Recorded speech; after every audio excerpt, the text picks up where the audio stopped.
Hey, it's Steve Riley. Welcome to this episode of Great Practice, Great Life. And today we have a phenomenal story of transformation, a story of an attorney who's gone from burning out, wanting out, to easily exceeding this year over 175 days off, maybe 200 days off.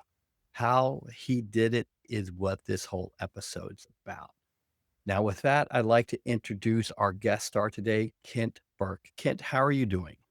I'm doing fantastic. Thank you so much for having me, Steve. It's an honor and pleasure to be able to try to give back some little tidbits after all I've gotten from Atticus and you and my practice advisor, Daniel Struna. So thank you.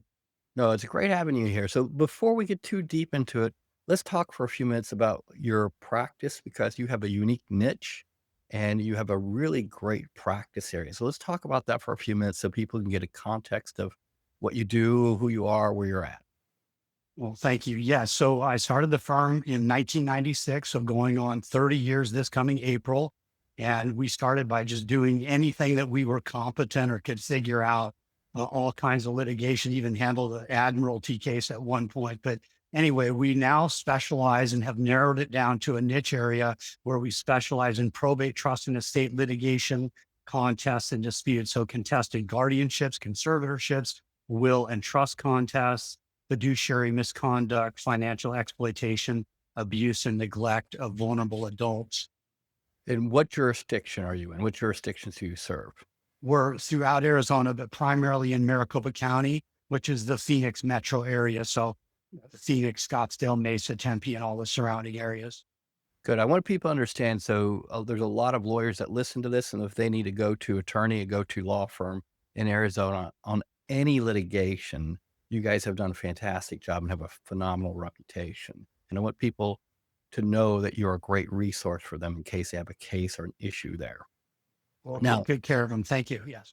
oh, absolutely. I'll put everything in the show notes. I mean, one of the things that we constantly hear from our Atticus members is, hey, I need somebody who looks like this and does this. So you're that guy for us right now in Arizona. So let's talk for a few minutes because you weren't happy when you first started working with Atticus. You really got to a point in your life, into your practice, where I think your initial goal was called get me out. I want out of the practice. I want out of my life. I want out. Talk to me about it.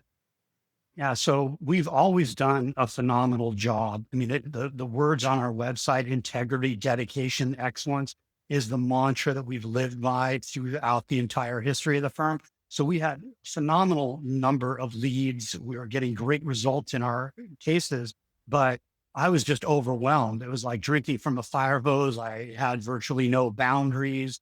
I was working nights and weekends theoretically to make up for all the time I was taking off attending my kids' sporting events and all the things like that. And so I was just overwhelmed. And finally, it coalesced to the point where I asked my daughter, Emma, to try to find some sort of a lawyer coach. And she found Atticus. And the story goes on from there. What was the biggest issue that you think, as you look back 2.5 years ago, what's the biggest issue that you said, okay, Daniel, we need to work on this one thing? What would that one thing Yeah. be?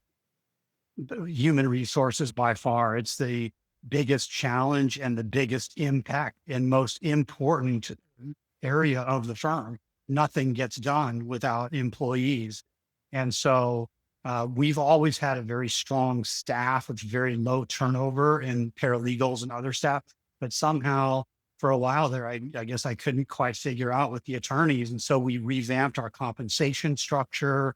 We re-upped our training, delineating key performance criteria, holding people accountable with regular reviews and evaluation criteria, heavily involved with AI and developing training modules. So we're not repeating ourselves with routine training. Like before working with Daniel, I can't tell you how many times I sat down side by side in front of a computer to teach somebody how to prepare an engagement letter. It's a form document. There's some moving parts depending on the case. So why not record it and have people just watch it when the time comes? So we've now got, it's about 60 different modules of different workflows and processes of routine tasks that need to be handled correctly and at the correct time for everything to work right. And it's been really great and saving everybody a lot of time. It gives everybody peace of mind to know that everybody's on the same page. And then it also absurdly makes it much easier to fire and makes it easier to hire. I can't tell you how many times we would sort of suffer through an average employee thinking it's going to be so difficult to onboard and train them. And now it's like a flip of the switch with minimal effort on either my part or our office manager's part.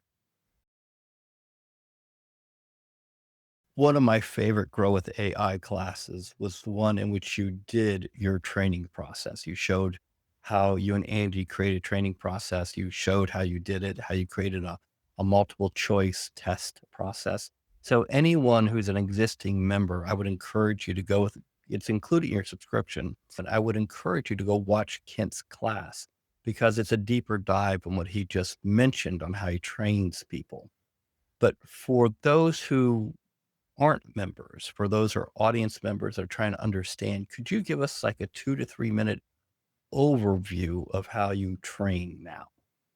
Yeah. So basically, we took all of our employee training material that we had at the time and uploaded it to AI to fill all the gaps and asked AI a bunch of questions. We then revised and collected and consolidated all that material into an internal knowledge base that we then used to create PowerPoints, screen recordings, video presentations, and so forth. Like I said, 60 different modules that people watch as part of their training or that they could refer back to as part of a refresher if they haven't done something in a while.